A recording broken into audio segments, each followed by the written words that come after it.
Well, I'm here with Chris Lanier, the CEO and founder of Underdogs of the World podcast. It's kind of a yeah. There's a shirt right there. It's kind of interesting because Chris and I we met in Paducah, Kentucky when I was doing an internship there, a pastoral internship back in 2014. And ironically, Chris and I both kind of started podcasts at the same time with sort of like a similar vision. Like we'll talk to like anyone who wants to talk because everyone has a story, and so it's Right, that's kind of right. neat. But thank you so much for coming on today. Hey, man, no problem, man. It's a pleasure to be here, bro. Yeah, it's really good to have you. And as we were talking about, the South is pretty different from the North. Kentucky is Man, very different from Maine. very, very different, man. So this is, it's a good place. It's a good place to, raise your kids and stuff. I Yeah. would say. Uh, I mean, be a good place for, you know what I'm saying, for also for Hmm. a lot of retired people down here too come this way. Hmm. So it's a good place to retire to as well. Yeah. It's a little bit of city like vibes, Hmm. but country vibes too. I mean, it's Yeah. like not too big, not too small. You can get everywhere in about 15 minutes. That's awesome. So Yeah. That's kind of not too different from here. It's just a lot colder. yeah. We Yeah, get a you lot live in more snow. Maine, man. I couldn't imagine being in Maine, boy. Yeah, dude. It is different. It is definitely different. What's the furthest north that you've been? Furthest north I've been, probably Chicago, to be honest, man. Oh yeah, dude, Chicago's pretty cold. Like Chicago I think might even Yeah. get colder than here in the winter. Yeah, my sister went to seminary up there, man, and I went there with my mom one time, man. I was sick too, so Yeah. like I was extra cold the whole time. Like Oh no, dude. I literally had like a 24-hour bug or something. Like Yeah. I was playing semi-pro football, and I was gonna have my first game Yeah. the next week, and I was like sick. I'm like, I'm not gonna make it. I'm gonna Yeah. make it to my first game, Yeah. but it was like so cold, man. I was like, dang, this is a different type of cold right here, man. I couldn't imagine Yeah. walking around here every day. Yeah, it really is. The semi-pro football thing, that's pretty incredible. I don't think I actually knew that you played semi-pro before. Yeah, back in was it 2016. Mhm. Um, this guy named Dan Grass, he's from this area too. Started a semi-pro football team down here in West Kentucky. Mhm. Of course, the whole Paducah wanted to come out and, Yeah. or everybody, not just Paducah, everybody in Mayfield, all the surrounding areas wanted Yeah. to come out and try out for the team. Um, it was a 52-man roster, of course, and I made I trained for like 3 months straight, and I made the final cut. That's awesome. So yeah, so That's really and cool. yeah, that that year, uh, I worked all that hard work, and I didn't actually even end up even playing Oh, because what? semi football is like for like you know what I'm saying this for fun. You don't get paid for it, Yeah, yeah. so I had to work. So Oh like man. I ended up like not even doing it, and then 2019 Mhm. I played. I tried out for it again, made it again, Mhm. second time, and I played 4 or 5 games, man, Mhm. with them, and I had to go back to work. So Yeah. I got the taste for it, but by that time I was just like, no, what am I? So 2019 I was like 20, I think I was 20, 25 maybe. So Yeah. like yeah, 24, 25, and I was just like, you know what, man, this is fun, Mhm. but it's not as fun as it was when I was younger. Yeah. I was like, man, I can't do this no more. I gotta work to Right. pay the bills, and Yeah. I need a car and get my own house, and so Right. it was a short lived dream. I Mhm. got to. I was excited that Paducah was finally Mhm. got something like that down here because it's everywhere. It's like everywhere has something like that. Mhm. Paducah's always so far behind, so Right. we're always like the underdog of the world. Yeah. You know what I'm saying? And down Yeah. here in Kentucky, Paducah, Kentucky, we're so late on everything. So Hmm. Do you think there's like anything that contributes to that to Paducah kind of being behind the ball? mm, man, probably just the fact that we just a small town Mhm. in Western Kentucky, man. Like we're like an island of Kentucky, pretty much, Hmm. man. Like What we just, what are some of the closest major cities towards Paducah for those who aren't familiar with the area? the closest major cities we got here, man. St. Louis, Okay. um, Louisville, Lexington, Mm-hmm. Nashville, Mm-hmm. Clarksville, and we're close to Evansville, Kentucky. Evansville, Indiana. We got quite a bit of places around here. Not too big, but big enough. You know what I mean? Yeah. What about the really big city of Metropolis? was, was right. Is that 15 minutes away. yeah, yeah. Is Yeah, that's Superman's hometown or something like that? yeah. They got like a big Superman statue in Metropolis. Yeah. So By the way, funny. that's like 15 minutes away from Paducah. Yeah. It's like literally across the bridge and you're there, and you're in Illinois. Right. It's crazy. Yeah. Yeah. It's kind of interesting too because so like up here in New England, you can easily get to another state within just like a couple hours. Like it's only like 2 hours to New Hampshire. You can get to Vermont pretty quick. If you live in New Hampshire, you can get to Massachusetts, Connecticut, Rhode Island, Vermont, all really quick, like with only a few hours. And the part of Kentucky that you're in, you can get to other states pretty quickly, but there are definitely some parts of Kentucky where you can't get anywhere quick. Like it's just a long way from nowhere, you know?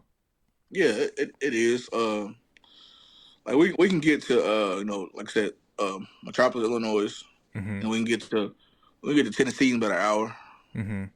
this way, and that's about it. And then like besides going to like like Louisville, Lexington, that area up that Mm-hmm. way, you can get to like Cincinnati, Yeah. and Detroit from that way. Yeah. But other than that, there in Paducah, man, Kentucky, that's Yeah. all. That's all we got around is just those two places. Yeah. But I mean, even for me to get to Lexington, a little bit, I got to drive like 3.5 to 4 hours to get there. Yeah. That's quite a So drive. What would yeah, you how would you rank Paducah on like quality of life or like safety as a city? Because I know like so I live in Waterville, Maine, and yeah, like there might be like an issue of like gun violence. It's usually a domestic violence type thing, maybe like once every other year. So it's really rare. But you talk to some people from Maine and they say, "Oh, Waterville's like super dangerous. Like I heard there was a shooting last year." And it's like, "Dude, I lived in Boston for like a long time. Like I would call in gunshots at least like once a week." It's just it's very so people's perspective is kind of different, you know, cuz yeah. some people think Waterville's safe, some people think it's dangerous, but how would you describe Paducah?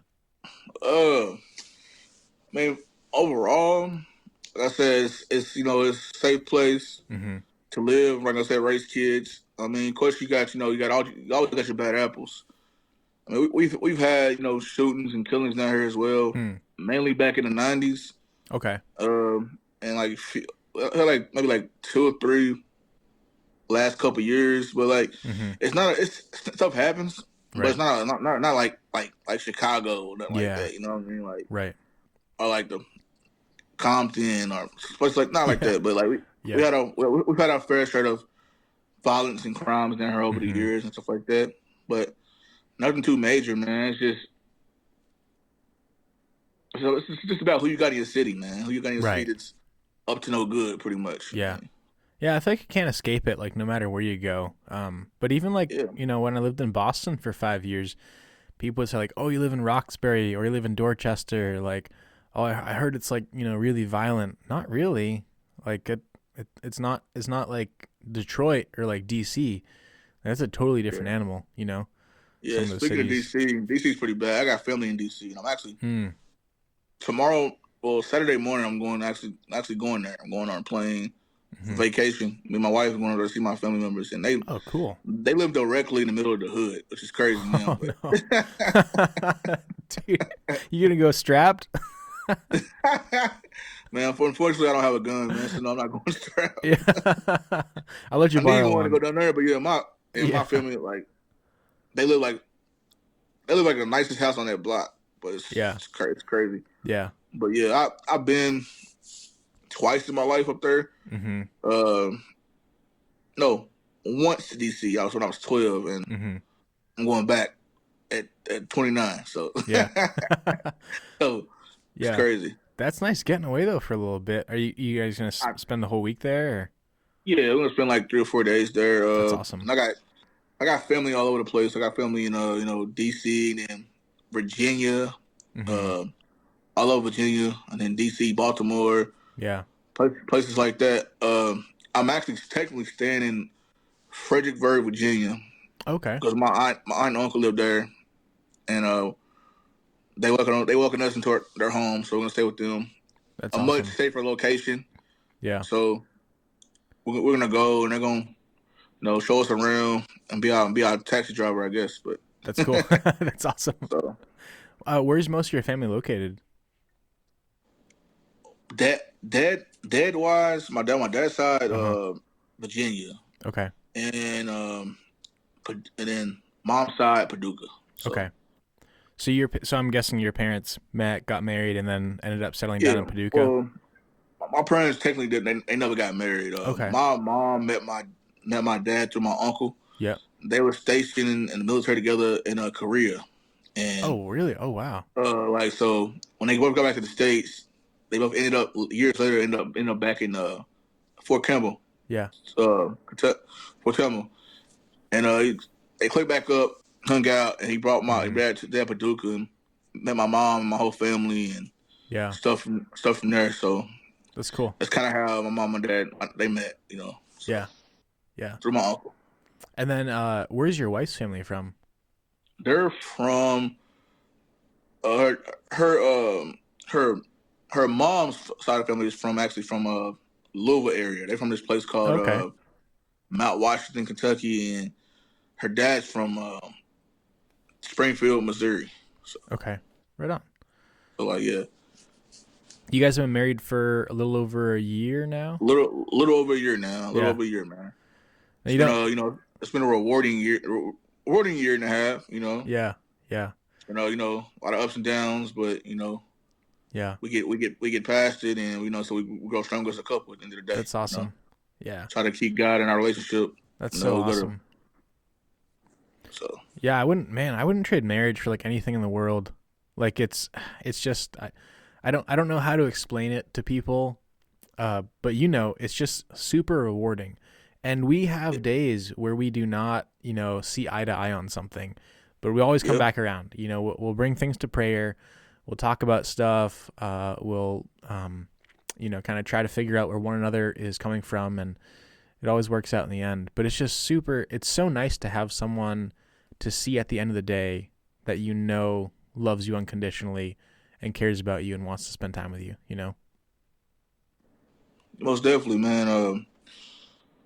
It's been like I said, like I tell you, it's always it's rewarding, but Hmm. trying sometimes. Yeah. But I always tell her, man, I'm gonna be, I love you, and I'm gonna be there till the wheels fall off, Mm, and that's meaning meaning death. that's You know awesome. what I'm Yeah. saying? So it's like also always tell her, I'm gonna love you till the wheels fall. No matter if you're mad at me or not, Yeah. I'm gonna love you till the wheels fall off. So That's awesome.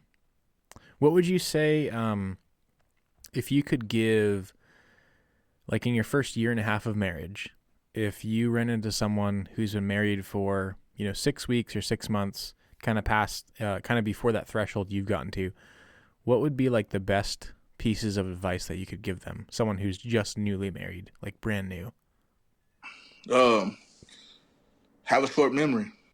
Mm, Um, when you get upset with each other, and talk it out, and after that, that should be the end of it. Don't bring it back up. that's awesome. Forgive and forget. Yeah, You know. that's really cool. Do you feel like because you mentioned you're a Christian and like me consistently working on your faith. Like, dude, there are so many things I don't have figured out. Like, I have more issues than the average person, even though I'm a pastor, even though I'm a Christian. But do you feel like that's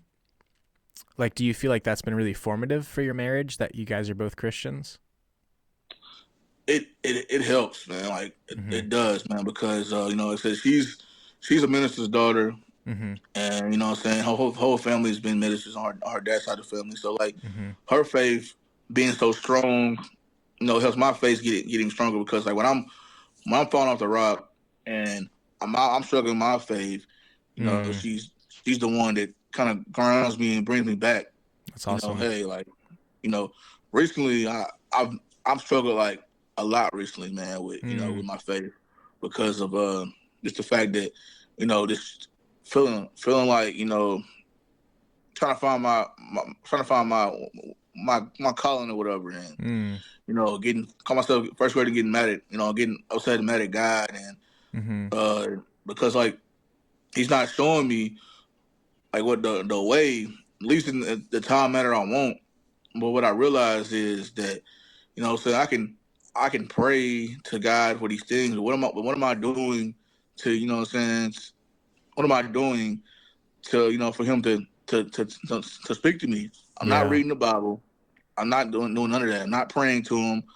Mm, So how am I gonna hear his word? And when I realized wow. when I started reading the Bible again with my wife, going to a Bible study, and just that first day we read our Bible together, the Bible study together, it was talking about it was talking about like walk with Christ, and how I can't remember everything it said, but Yeah. like walk with Christ pretty much, and it was like it was speaking to me, man. And then Mm, one day I was ready for church, and I was thinking, I was like, you know what, like you know, I have to read my Bible, to get the answer from God. He's not gonna just tell me, like, I'm not yeah. gonna hear his voice. Yeah. You know what I'm saying? That's not how it works. Unfortunately, I wish it did. Right. Once I realized that, I don't mind reading the Bible more. Like, I need to, I still don't read it all the time, but I need to read it Yeah. more so I can hear what he has to say for me to That's hear it that awesome. day. I'm just really now realizing that's what God uses to speak to Mm, us. You know what I mean? It's yeah. just I knew it, but it didn't really get in my brain till like the last past couple of weeks. You know Yeah. what I mean? Dude, I mean, you just spoke to me right on this podcast. You like you spoke right to my heart, dude. I read the Bible a lot for work, obviously, because I Yeah. teach. So I teach. I teach 3 times a week, or well, technically 4 times. So I teach at a Thursday night young adults group. We're going through the Book of Esther, and then I teach Sunday school class to middle schoolers in high school through the Book of Hosea. And then I teach once on Sunday night and once on Monday night for our youth group. And that could be anything from anywhere in the Bible. Sometimes we're in Psalms. Sometimes we're looking at real world issues and what the Bible has to say about it. But honestly, in the past, I don't know, probably for the past like 3 or 4 months, it's been so hard to find personal time to read the Bible. And sometimes it's hard for people to understand, but it's different when you're preparing for a lesson and when you're preparing your heart. You know what I mean? Right. And so I'm preparing all these lessons and reading the Bible like nonstop. But because of that, because I've been so busy with that, the parts of the Bible that minister to my heart, my personal private time has really lacked recently, And sometimes it's scary to say that as a pastor because, what are people going to think? Like, but Right. here's the reality. People already know I'm a piece of trash. Like, they already know I'm a bad person. So, like, well, what am I trying to hide? you know Right. it's kind of scary to admit that stuff in public, even as a Christian. Yeah. Can I ask you a question? Yeah, anything. When did you get your call from God to like what was that journey for you of calling for God to become a minister? Like what was Oh that? man, well, dude, it was a long process. The calling of what God wanted me to do with my life probably happened over the course of, I want to say maybe like 5 or 6 years, something like Okay. that. So I started as a nursing major, and then I realized I didn't want to be a nurse. So then I switched to becoming an economics major, but then I realized I didn't really like economics that much. So then I switched to be a criminal justice major, and I was like, I don't know if I really want to do this. I'm not really sure. So then I did an internship, a pastoral internship at First Baptist Paducah, and I realized, hey, I think I want to be a pastor. Like, this could be, something that I might be good at, that God might be calling me to. But the problem was I already had 3 years of school under my belt, and none of it had to do anything with being a pastor. So what do? Do I take another, $20,000 or $30,000 out in college debt, to do something like that? Or do I just kind of figure it out? So I went back to my college. I finished my degree. I ended up getting a double major in French and American history, and I was able to graduate in 4.5 years. I don't know how God allowed that to happen. And then after that, I started applying for jobs to be a pastor. And man, I think I probably put out like 35 applications, a lot. Man. And like almost all of them said no. I think only 2 out of 35 gave me a second interview. And then one of them finally offered me a position, and that's where I've been for the past 6.5 years. But dude, I watched door after door after door after door just like close in my face. And I was like, what do you want me to do, God? I just couldn't figure it out. I had to be trying, man, hard, man. Yeah. Man, I couldn't, like, especially like, you feel like you're doing the right thing and you're walking in your purpose. You're doing what God wants you to do, Right. man. You're getting all these, but it's always that one door that will open for you, man. And, Right. You know what I'm saying? It'll be where you meant to be. Yeah. Yeah. Exactly. It's hard. It's hard though when you're in the midst of it, when you're walking through it, and you've walked through some of that yourself. You're really pursuing this podcast thing as something, that could become something more and something that could become full time. When did you first get interested in the idea of starting a podcast? Like, when did that idea first come into your mind? All right, so it's not it's a long story, but not a long story. Yeah. Take all the time you need, man. First, I just want to say that I've always been a big fan of like Vlad TV, No Jumper, and like just like listen to like podcasts and interviews on YouTube, and man, I was working at Heath Middle School, and I was a custodian, man, and okay, a lot of time I got my headphones in, listen to podcasts, and I'm cleaning the cafeteria floor, and I get this idea pop in my head. You should try this podcast thing. So around the time I was, it was originally called Underdog Sports TV. Yeah, I remember that. I remember that, dude. Yeah, so like my main focus is gonna be on, interviewing coaches, players, and it just didn't work out for me in that way. Like I did like two videos, two videos of coaches, and I kind of got discouraged, man. And I just I stopped doing it, man. And I would get the urge to try it again. Yeah. Try it again, man. I was just thinking like, man, no, I want it just to be about sports. I want it to be about everything. So I planned on it for about like 3 months at a time, and I kind of finally I came up with a name. Underdogs of the World Podcast. And I thought, okay, what's your purpose going to be? Underdog World Podcast, sole purpose is to put all the underdogs of the world on the map and give them a voice. So I came up with that. Then I got my logo done. Yeah. Okay, then I got my logo done. Okay, it's legit. I made another page. After I made another page, I said, okay, I'm back. So I started reaching out to people. And of course, you get a lot of no's. At least I do. I don't know about you. Yeah, I get a lot of no's. I've gotten a few no's. Yeses. Yeah, I've got tons of no's, man. But anyway, so I decided to, first guy that I interviewed was that Rayshawn Lewis guy, that Ray Lewis's son. Yeah. The first person that I talked to that agreed to.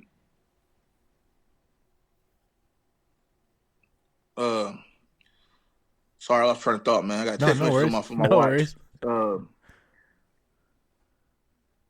So I started reached out to him. He said, "Yeah, I'll do it."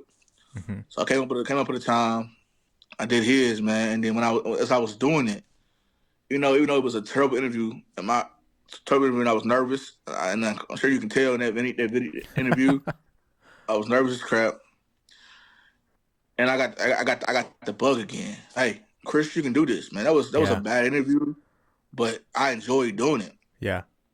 So I just, I just kept putting my foot on the gas and, sharing it to people and promoting it and, doing what I do, man. And, now I'm still doing it and haven't quit yet. Yeah, that's awesome. You know, it's coming together, man. Like, you know, I'm proud to say I have about 220 followers on Facebook.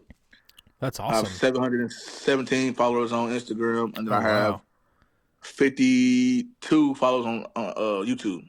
that's awesome, dude. So, That's this time is like it's grown, man, yeah, and it's grown slowly but surely. This time it's like yeah. really, really, really like actually see some growth, man. That's cool. And so that's what keeps me going. Yeah, dude. That's one more followers than me. For seriously, it's funny. It's funny too, because like sometimes you'll pour your like heart and soul into a reel or a video or an episode, and like I could scroll through like one of my feeds right now, and some of these reels that I slave over on Instagram get like 2 views. And I'm like, what? Man, How is it even possible to only have 2 views? Or like man, or like and they YouTube Shorts. yeah, YouTube Shorts work, man. I got quite a bit of followers off there. Like, Yeah. that Jalen Bias, his the Oh first one. yeah. I got 1.5K on his reel, That's well, his awesome. short, Yeah. and that's what I've had. I had 1.1K on Dad. I don't know. Listen, you probably didn't listen to Dad Jackson interview, I haven't heard that one yet. but his is really good. But besides all the cussing and Yeah. stuff in it or whatever, and Yeah. like me, I said a couple cuss words on accident, but but It's all like good. other than that, man, Yeah. it's a really good. It's probably one of my best, my personal best I've done. I felt like that, like, what I'm saying, it was just like kind of Hmm. natural. Good, had good questions, man. The Hmm. conversation was great. It's my personal best. Yeah, it's That's me so awesome. far. That's really cool. It's one of those weird things too, because like I think we've talked about this before. It's hard because you compare yourself to like Joe Rogan. You know what I mean? Like you like watch your podcast, you're thinking about your podcast.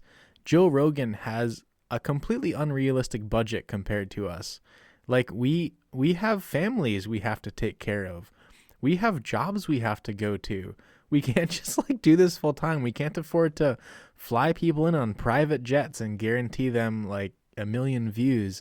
And so it's a struggle, dude. Like it's Man, hard. And like it is, man. And I yeah. look at people all the times like it's another local podcast Mhm. called We Outside for Real, Mhm. and he's more of a mainstream person. He gets a lot of Yeah. rappers and stuff like that. And I'm like, he has like decent amount of followings Yeah.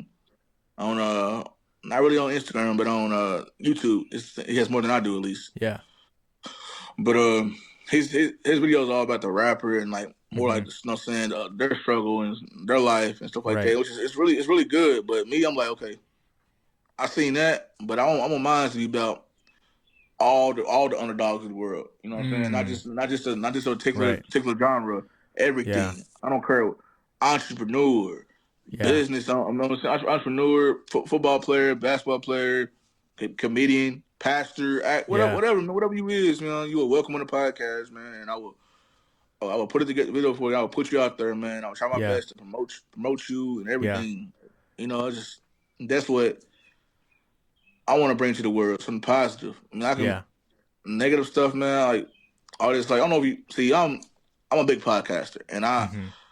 I watch everything. I watch from what I'm saying, from the corny stuff to Yeah. the funny stuff Yeah. to the what I'm saying, to the gangster stuff, all that, because what I'm saying, just especially the Chicago scene, like Mhm. it's a whole big movement of vloggers that cover Chicago, and Really? artists down there and the gang members down there, and I'm like, Hmm. man, that stuff's cool if you live in Chicago. Yeah. It gets you, but I don't want to. I might anybody interview from Chicago. It wouldn't just be about Chicago. It would be about people all over the world, not just one city, one state. I'm trying to Yeah. put positive stories out there in the world, man. For Mhm. what I'm saying, to people can get their stories out, and maybe it'll reach the right person for them. You Right. know what I'm Right. saying? They might get a deal, or might get what I'm saying, Mhm. sponsorships, or Yeah. more customers. You know what I'm saying? Stuff like that, man. That's what Underdog World podcast is all about, man. Yeah. It's interesting too, because I mean that's really the premise of the Josh Briggs podcast. Like, I want to talk to anyone, because like anybody has a story, and where is the platform for a normal person? Like, a normal person won't get invited on Theo Vaughn or on Joe Rogan or some other podcast. They're not going to be interviewed by major media news outlets. They're not going to get millions of views on the thoughts they have to share online. But everyone has an incredible story to share, and I think people need a platform for that. So if you're watching this, reach out to Chris. Let him know you want to be on Underdogs of the World podcast. For real. Like, I appreciate it, bro. Yeah, y'all do the same thing for Josh Brooks podcast, you know? It Get on there, man. It baffles me, too, when you told me, and you don't have to put any names out there, but you told me somebody wanted $1,000 to come onto your podcast. And Yeah, I didn't even know who they were. Like, it wasn't like... but he's a Chicago person. He has a Chicago fan base, and all people that's into that, you know what I'm saying, the gangster rap stuff. He has a following, bro. Yeah, he's a blogger himself, but he came off of rap though. Right. You know what I'm saying? But still, that just I might just be too naive. But it just baffles me. What? Like, yeah, but I think I'm gonna look it up real quick. I think he has, am I mistaken? I think he has like, he thinks he's worth that much. I mean, and then I guess. I mean, then some people will probably be like more than that, man. Probably like some people like this has like I'm sure 100 million followers. Yeah. But this guy has 62.5K followers. So like, pretty good amount. I feel like he might be worth $1,000, but I just didn't have the money to give it to him like that. I wish I would have had them. Hey, wish I was loaded and was like, hey man, here's $1,000, man. That's nothing. That's nothing to me. But unfortunately, it's not that case at all. Right. I'm not there yet. So yeah. I do wonder, like, sometimes, like, some of the guys that come on to Joe Rogan, like, does Joe Rogan have enough clout that people will want to come on for free as long as he flies them out and pays for their lodging, or does he pay for them for their time? I wouldn't be surprised if he could afford anyways, you know. I mean, some of them guys come to him though. Right, like, exactly. Somebody like Kevin Hart, no, don't need Joe Rogan. Right. Joe Rogan will have to pay him to come on the podcast. But somebody like this guy right here I was talking about, King Yellow or whatever. Him, he probably would have to pay. He probably would have to pay Joe Rogan to get on his podcast. Right. Yeah. Like, it's all about your following, your fan base. Yeah. And just about who you are, and how much people watch, how much traction is your YouTube getting, your Facebook getting, your Instagram getting. All that comes to play in a factor. It's just like, I mean, but like I said, if I had it like that, I wouldn't mind it at all. I'd pay that $1,000, but I didn't have it like that. Yeah, because I know I would have probably got. I would have made him work for that $1,000. Right. You know what I'm saying? Yeah, exactly. Come on, all right, for this $1,000, bro, you gotta promote our interview when I post it. You gotta give me an introduction video and share it yourself. Yeah. Oh, I'd have got my money worth. Trust me. Yeah, exactly. I think a lot of it too is, I don't want to get on people for wanting to get paid. Like, there's nothing wrong with wanting to get paid, especially if you worked really hard to get there. But I just really appreciate when people are excited to come on the podcast for free. You know what I mean? Like that just makes me happy. And I feel like, I think the biggest difference too is that podcasting for you and me, it's just something we enjoy. Like, we enjoy the interview. We enjoy the conversation. We're not chasing clout. We're not trying to get more followers. We're really doing it because we love it. And that's the biggest difference. Yeah. I mean, it would be, of course it would be great if like we had like one video that went viral and we got 100,000. We got 100,000 followers. Yeah, I would not complain. Not at all. Now we can quit our day job and do this. Yeah, exactly. I will. I will not complain that would be a dream. if you guys share this video and get me 100,000 more followers. But we do it because we love it, dude. I just love being here. I love being in the studio. I love talking to people. I love hearing what people have to say.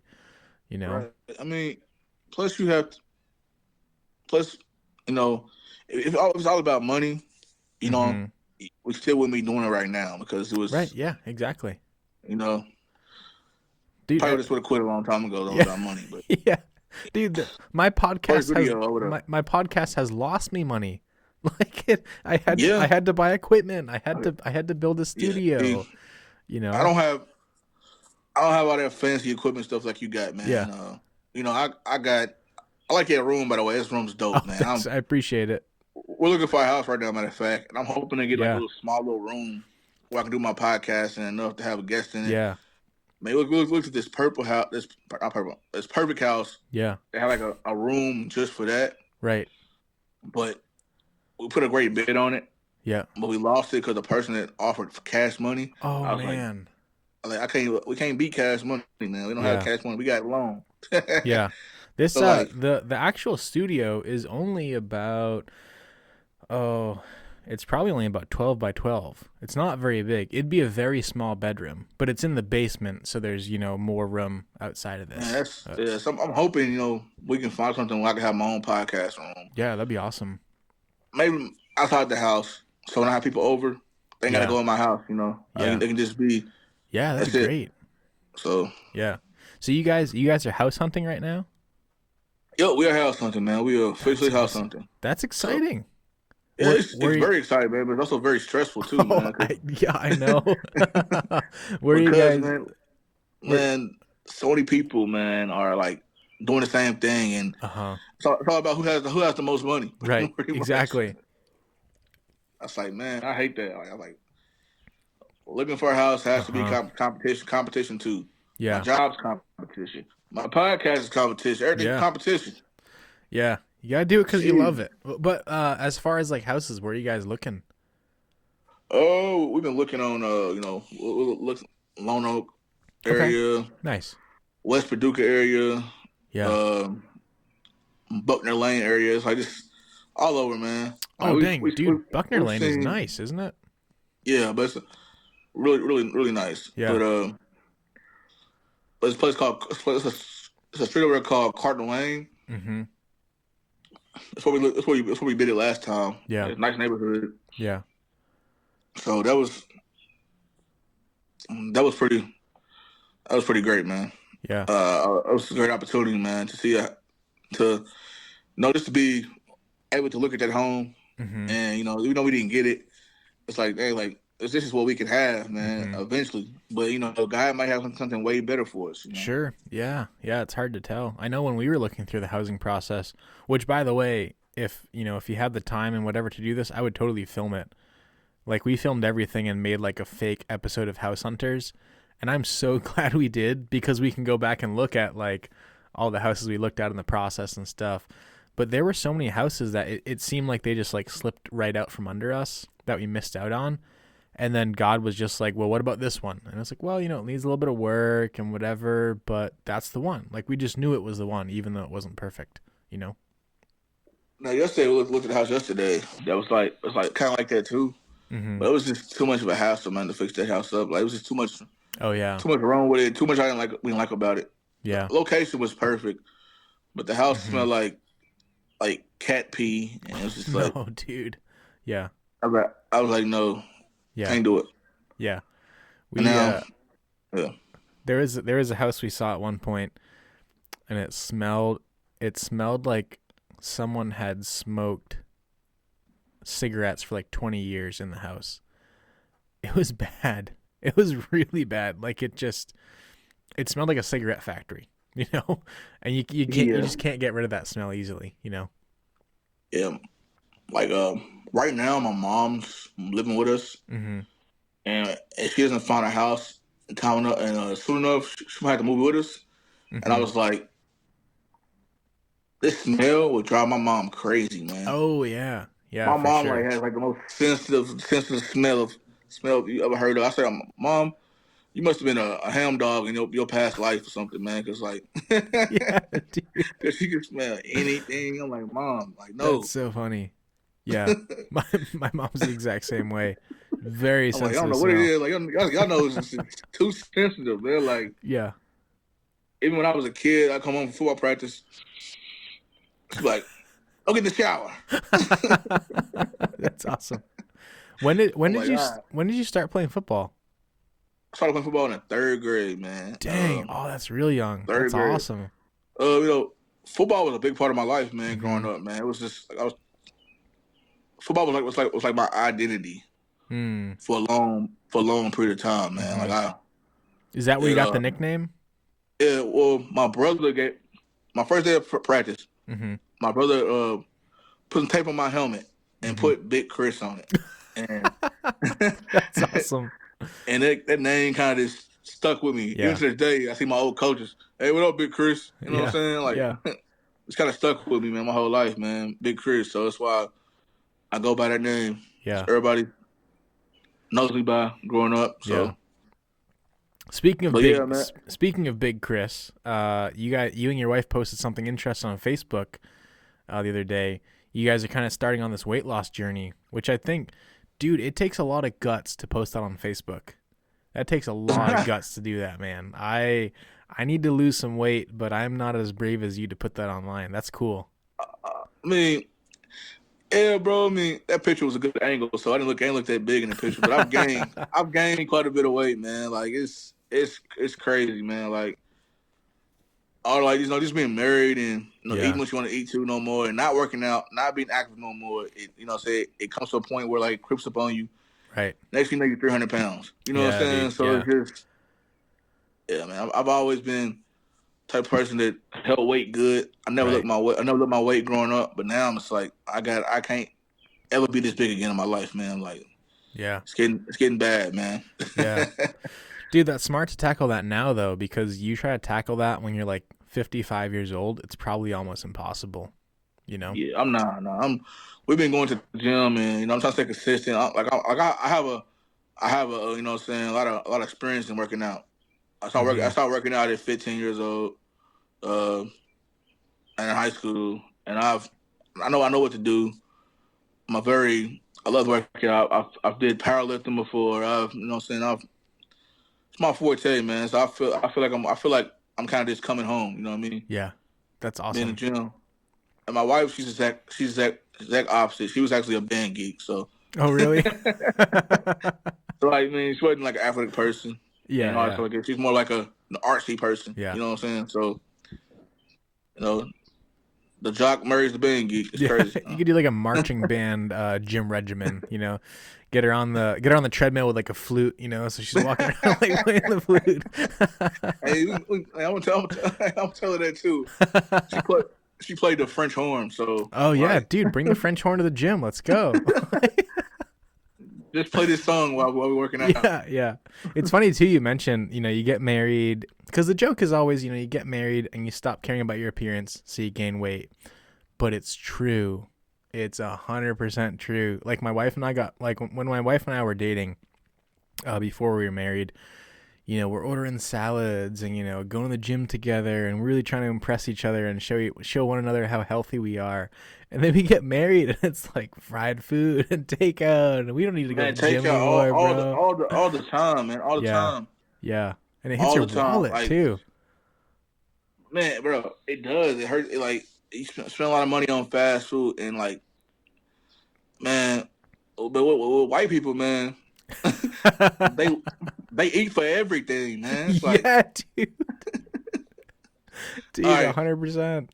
hey, my nephew walked today. Let's go eat a steak. Let's go eat a steak shake. Yeah, dude. Especially the So, Baptists, dude. The Baptists are the worst. man, bro, like I said, like it's food everywhere you go. It's food place. Like, darn, man, like stop bringing food, man. Right. Yeah. I'm paying for it, man. Yeah. Yeah. Dude, that's so funny. It's interesting too, because like different cultures do things differently, you know. And one thing, I love Maine. I love being in Maine. It's an incredible place to live. But one thing I miss is the diversity Because when I lived in Boston for 4.5 years. I grew up my entire life in Massachusetts. I spent some time down south in Kentucky for a while, and it's just there's something really nice about having different ethnicities around because there's different types of food, right? So Yeah. I'm half South Korean. I grew up eating a lot of Korean food. If I want good Korean food, the closest place I can go that makes good Korean food is probably like 2.5 hours away. If I want good like soul food, like real soul food, probably got to go about an hour and a half. Even if I want good barbecue, maybe there's an okay place half an hour away, but a good place is going to be an hour and a half away. Right. But hey, if I want Applebee's, hey, like right down the street. If I want, Yeah. like sandwiches, and we Anything, have good Chinese anything fast food. food, man, quick Right? you can Yeah. get. Yeah. Like Exactly. I live out here by the mall now, Mm-hmm. so I'm surrounded by tons of food, man. Oh no, Tons of dude, that's a food. trap, dude. It's like, no, I'm not going there today. And then I work out here by the mall too, so like, I'm surrounded by food all day, man. And all you do when you work is just wait till lunch. You can't wait till lunchtime to eat. Yeah, dude, exactly. And Can't you, wait till lunchtime to go eat. yeah, And then like so much. I'm trying to like learn how to control myself and how much I eat. But yeah. like I said, that's really hard. That's really harder said than done. You know what I'm saying? So Mm-hmm. it's it's a struggle, man. But Oh, I'm for sure, dude. gonna get past that struggle eventually. Yeah. Back in the gym now. I'm just gonna keep on trying to Mm-hmm. go at least 3 times a week, man. And Yeah. hopefully that knock some of this weight off of me. Yeah. That'd be awesome. So with Underdogs of the World podcast, what would you say, like, if things went perfectly, what would be your end goal? Like, where do you want to see this podcast end up? Is this something you want to do full time? Is this something you still want to keep doing on the side? Is this something you see yourself doing long term or short term? Man, long term, man. Mm-hmm. If that's what God has in store for me, man. I really would love to do this Yeah. full time. Like I have my own, I can have my own building Mm-hmm. with my logo on the outside of it. I can hire people. I love money to hire people. Hire some friends. Yeah. Like hey, come do this with me. Come be an Mm-hmm. interviewer. Have interviewers and have producers and have people That'd be that cool. work behind the scenes and that would be the ideal dream, man, for that to work out and be Yeah. that way. Like where I can put people on, man, and we can all grow this thing together, man. I've seen like Adam 22, Adam 22, Adam no jumper Mm-hmm. has like always has some type of his workers quitting on him and stuff like that because Hmm. the guys seems to be a dick, man. So Hmm. he's always just care about himself. And I would just create this creative environment where like everybody's, you know what I'm saying, everybody feels comfortable, man, and welcoming, and they feel my appreciation for coming to work every day and working these long hours to make this dream work for everybody. So Yeah. I would compensate them, you know what I'm saying, Yeah. financially, man. I would make sure, and then my main thing is like, I want to be able to see my kids when I have kids, to what I'm saying, to be there for everything. Yeah. You know, football games, band competitions, whatever it is they do, I want to be there to support them.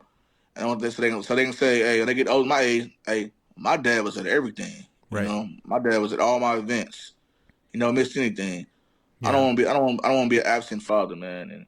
Amen. And I can see myself now. I have a kid now. At this point in time, man, I would be an absent father because Mm-hmm. my job is very demanding. Like, Right. and it's just I want to be able to do something I love to do. Mm-hmm. And the days that I'm at work and I'm tired, the love for what I do, it gets me through the day. Mm. But like it's like that's impossible to have or something, man. That's what people make it seem like. I'm like, Right. I'm not asking for it. No thing's not gonna be perfect at my job. But the Mm. point is, I love what I do so much. On the bad days, Mm. the love for what I do gets me through it. That's awesome. You think that's impossible for it to happen? I don't think that's impossible at all. That's what I'm saying. I don't think it's impossible. Like a lot of my wife, we always, for a long time, man, I'm Mm-hmm. type of person, I've got some issues, man, going issues when it comes to jobs because Mm-hmm. I work them and I don't like them. I quit. Mm. Or things get uncomfortable Right. and I quit. And it happens at every job I get, and I end up quitting. But this job, I've hung on to it for 8 months so far. Yeah. Uh, I'm trying, make it to the year mark, and maybe I'll reevaluate then. But I'm trying, to better myself and to, to do better than I did the last other jobs I have, Yeah. And so far, I'm doing it. That's It's like awesome. some days I go into work and I just get my buttons pushed. Mm. It's like almost like God has put me in this position to see how far my buttons get pushed and Sure. see if I'm gonna quit or not. You know what I mean? Right. Yeah. So I try like to just just to keep moving forward, Yeah. moving forward, and not give up this time, man, because it's been a pattern, man, and I'm Yeah. trying to break that pattern. Yeah, man. I think consistency is hard. You know, it's hard, especially when it's not something that you love. You know, I know that because you love podcasting so much, and like this really is your dream. So I feel like every job you go to, you realize you're capable of more. You realize you want more. But unfortunately, the reality is that you have to put in the time to make those paychecks so you can afford to finance your dream. You know, Yeah, you yeah, get you gotta do the things you don't want to so you can afford to do the things you do want to. Um, right, but man, I can only imagine. Like, man, working at AT&T must be tough. man. It's stressful, bro. Stressful. Yeah. I'm What? gonna lie, man. It's a. I mean, I like sales. I've had a sales job before, Mm-hmm. and I done good sales wise, Mm-hmm. but I didn't stick around long enough to see that all the ins and outs of selling, and what you go through selling stuff for AT Mm-hmm. and T. And this time go around, I've stuck around long enough to figure out everything, and I'm just like, this is not it. Yeah. It's just not Yeah. it. Yeah. I wonder too. I don't try to convince people to quit their jobs, but always be looking for the next thing. Unless this is your calling. Like for me, being a pastor at the church I'm at right now is my calling. And so like I'm called here. I know I'm called here, so I'm not looking to go anywhere. I'm not like applying other places, but I feel like in the secular world, especially when you're working for a company as big as AT&T, you got to look out for yourself. And so I wonder, Yeah, could the skills that you learn there transfer to something even bigger, something greater that then leads you to becoming a full-time podcaster? And I think, yeah. dude, I feel like it could, man. I feel yeah. like I built a lot of connection with people at AT and T. Mm-hmm. I mean, and I'm consistently, talking to people, explaining them how stuff work, Yeah. and what I'm saying is, so it helps me talking wise. It helps me, practice speaking, Mm-hmm. loudly and clearly, so Oh somebody yeah. people can understand me. Yeah. So it goes along with podcasting. Yeah. It helps me know how to, it helps me know how to sell stuff. And that's good with podcasting. You got to sell yourself, Mm-hmm. and you got to sell. So if you have merch, you got to sell the merch. You Yeah. know, Right. and then uh, you know, helps you think like a ways to, how okay, this person has 3 lines, Mm-hmm. and I need a new line on my for my for my Right. quote. Yeah. How I'm gonna position this new line to this customer. Mm-hmm. You gotta get creative. So that helps Right. you, Yeah. Exactly. creative wise, So yeah, it is things that, agency that has helped me with my podcast. And I'm learning it. I can tell That's you awesome. a lot of promotions Yeah. in my sleep. Yeah. Well, dude, So thank you so much for coming on today. I really appreciate everything you have to share. It's nice to know that I'm not alone in figuring this podcast thing out. Because sometimes man, it feels like that. Sometimes it feels like we're the small fish in like this huge sea of podcasting and YouTube channels and stuff. And so it's good to know there are people that are going through the same thing. But is there any last thoughts or closing ideas you want to share with the channel? uh, man, it's just if you feel like you're not walking in your purpose, and you feel like you know what I'm saying, something that you want to do, out there that you ain't doing yet, take a leap of faith and jump out there and go get it and go do it, man. Because Yeah, dude. like I said once before, what I'm saying, life's too short to be waiting around for a miracle to happen, man. Because we gotta chase our dreams Yeah. sometimes. So go chase them dreams that you want to chase. That's a great word, man. Well, I will be sure Yeah. to link a few of my favorite episodes down below in the description of this video, and a link to your channel as well. I appreciate You it, guys man. got to check out the Underdogs of the World podcast. Chris put some great content out there. Him and I are learning this whole thing together, and he has some really great stories that he shares on there, and so you'll definitely want to check it out. Man, I appreciate you, bro. For real, man. Yeah, Thanks for of having me on. course. Yeah, thanks for coming on. No problem, man. Take it easy, bro. You too.